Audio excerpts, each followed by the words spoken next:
नियंटिया वर्षा नहीं चिंतार चाषीकूल भल वर्षा नहेबारु एबे अनेक स्थान में आगे पारुनाही चाष कार्य किछि किछि स्थान में रुआ बिहुड़ा कार्य मध्य होई नाही। केन्दुझर जिला पाटणा ब्लॉक अंचल में वर्षा नहेबारु आगे पारुनाही चाष कार्य फल चाषीकूल हताश होई ईश्वरंकर शरणापन्न होइछंती। विश्वर मंगल सहित भल वर्षा पे गाँव में पूजापाठ करने सहित बैतरणी नदी में जल जप करी इंद्र देवता को पूजा करा जायछि। बैतरणी नदी पानी रे वेदज्ञ ब्राह्मण जप करिसेंती। गाँ मध्य थिबा मंडप रे श्री राम लक्ष्मण सीता और हनुमान को अधिष्ठित करी चतुर मेघों को आवाहन करी ग्रामवासी यज्ञ करिसेंती। समग्र विश्वर कल्याण पाई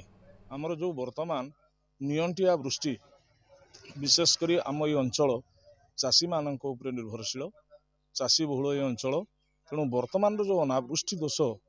ताकू दूर करने आमर वेद मंत्र जो प्रकार व्यवस्था अच्छी से आमर शासन समस्त ब्राह्मण माने आकुंठ चित्तरे एवं संपूर्ण सहयोग रे वृष्टि यज्ञ आयोजन केमती सारा विश्व सारा ओडिशा रे सारा भारत रे केमती लोक माने सुवृष्टि पाई सुख शांति आनंद रहिबे